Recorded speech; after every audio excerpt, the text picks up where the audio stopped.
اور یا رسول اللہ تو نظر کرے تو یہ ہے صبح، تو نظر پھرائے تو شام ہے، میری ہر نگاہ میں ہے تشنگی، تیری ہر نگاہ میں جام ہے۔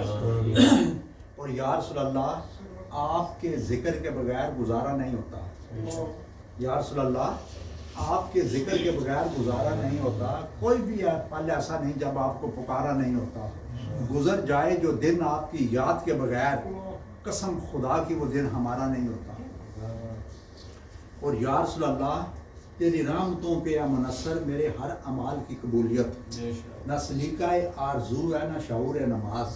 اور یا رسول اللہ کر دیا ہم سخن بندوں کو خدا سے تو نے، اس مشک غبار کو کن کن عظمتوں سے آشنا کر دیا۔ اور یا رسول اللہ دیدار کے قابل کہاں میری نظر ہے، یا رسول اللہ دیدار کے قابل کہاں میری نظر ہے، یہ تو آپ کا کرم ہے کہ آپ کا رخ ادھر ہے۔ اور یا رسول اللہ آپ کے خیال میں جو ہم بے خیال ہوتے ہیں، یا رسول اللہ آپ کے خیال میں جو ہم بے خیال ہوتے ہیں، کچھ دیر کے لیے صحیح ہم بے مثال ہوتے ہیں، کچھ دیر کے لیے صحیح ہم بے مثال ہوتے ہیں۔ اور یا رسول اللہ جان پیاری تھی مگر جان سے پیارے تھے تم، حکم جو تم نے کیا مانا گیا ٹالا نہ گیا، ایک بار انہیں آنکھ بھر کے دیکھا تھا نصیر، عمر بھر میری آنکھوں سے اجالا نہ گیا۔ اور یہاں حاجی صاحب علامہ اقبال بول بیٹھا کہ یا رسول اللہ جو تیرے خیال میں گم ہوا تو تمام وسوسے مٹ گئے، نہ جنون کی جامہ دری رہی، نہ خرد کی درد سری رہی، مجھے بندگی کا مزہ ملا، مجھے آگہی کا صلہ ملا، تیرے آستانہ نیاز پہ جو دری جبیں تو دری رہی، اور چلی سمت غیب سے ایک ہوا کہ چمن سرور کا جھل گیا، مگر وہ ایک شاخ نہال غم جسے دل کہیں سو ہری رہی، وہ عجب گھڑی تھی کہ جس گھڑی لیا درس نسخہ عشق کا، کہ کتاب عقل کی طاق پہ جو دری تھی وہ دری رہی ہے۔ اور ہر سمت برستی ہوئی رحمت کی جڑی ہے، یہ سرور کونین کے آنے کی گھڑی ہے، مصطفیٰ کے در سے جو مانگو گے ملے گا، خدا کی رضا بھی مصطفیٰ کی رضا کے ساتھ جڑی ہے۔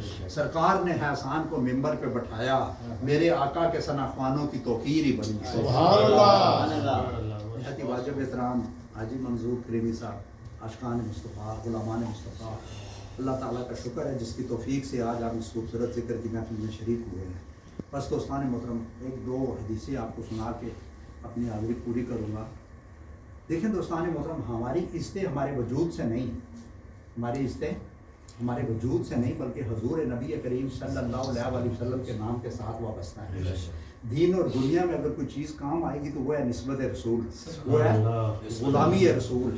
اس لیے اقبال نے کہا نا ہر کجا بینی جہان رنگ بو، آنکھ اس خاکش ہارود آرزو، یاد نور مصطفیٰ پورا بہار است، یہود اندر تلاش مصطفیٰ است، اور با مصطفیٰ برانشا خیش راہ کے دی ہما اوست، اگر بو نہ رسیدی تمام بو لہا بھی۔ دوستان محترم اقبال سے کسی نے پوچھا نا کہ آپ کو اتنی عزت شہرت مرتبہ اور مقام جو ملا ہے آپ کیا عمل کرتے ہیں، تو اقبال نے کہا میں کثرت سے درود پاک پڑھتا ہوں اور ساری کائنات سے بڑھ کر حضور نبی کریم صلی اللہ علیہ وسلم سے عشق اور محبت کرتا ہوں۔ کسی نے اقبال سے کہا نا کہ تیرے شعروں میں بڑی مٹھاس ہے۔ اقبال غالب کو حاجی صاحب پتہ ہے آپ کو اپنا استاد مانتا تھا، غالب کو اقبال کیا مانتا تھا، استاد مانتا تھا۔ تو کسی نے اقبال سے کہا کہ آپ کے شعروں کو تو آپ نے کیا پرائے ساری دنیا ہی پڑھتی ہے اور بڑی مٹھاس ہے، وجہ کیا ہے؟ تو اقبال نے کہا میں نے پہلے 1.25 کروڑ دفعہ درود پاک پڑھا اور پھر شعر کہا یہ ساری مٹھاس درود پاک کی ہے کہ پڑھ کر درود ان پر معطر میں ہو گیا، پاکیزہ کر گیا مجھے رشتہ حضور کا۔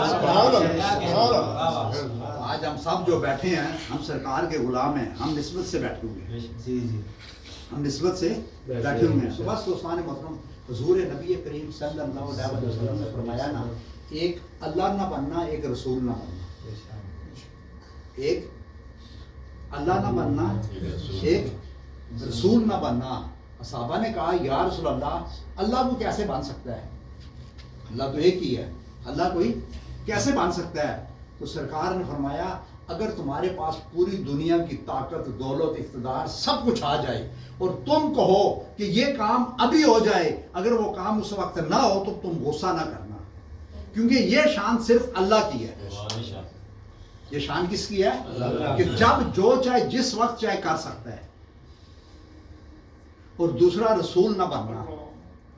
تو فرمایا یا رسول اللہ آپ تو اللہ کے رسول ہیں, دوسرا کوئی رسول کیسے بن سکتا ہے؟ تو سرکار نے فرمایا اگر آپ کی بات سے کوئی اختلاف کرے آپ اسے کافر نہ کہنا. آپ کی بات سے کوئی اختلاف کرے اسے, آج یہی رول ہے آج صاحب, جو ہماری بات سے اختلاف کرے ہم اسے کیا کہتے ہیں؟ کافر. سرکار نے فرمایا آپ کی بات سے کوئی اختلاف کرے تو اسے کافر نہ کہنا. میری بات سے جو اختلاف کرے گا وہ کافر ہوگا. ایسا میری بات سے جو اختلاف کرے گا کون ہوگا؟ کافر ہوگا. اور سیدھی سیدھی بات ہے, جنہوں نے حضور کی بات سے اختلاف کیا کافر وہی ہے نا جی. ہم تو سرکار کے غلام ہیں, مجھے کیا خبر تھی رکوع کی, مجھے ہوش کیا تھی سجود کی, تیرے نقش پاک کی تلاش تھی کہ میں جھک رہا تھا نماز میں, جس طرف وہ نظر نہیں آتے ہم وہ رستہ ہی چھوڑ دیتے ہیں, کعبہ بنتا ہے اس طرف کو ریاض رخ جس طرف وہ موڑ لیتے ہیں. اور پھر سرکار سے ایک صحابی نے ایک دفعہ پوچھا یا رسول اللہ وہ کون سے عمل ہیں جو اللہ کے نزدیک اللہ کو بڑے پسند ہیں اور بہت بڑے, اللہ کے نزدیک بہت بڑے ہیں اور اللہ تعالیٰ کو بڑے پسند ہیں؟ علم ہے, دولت ہے, یا طاقت اور اقتدار ہے؟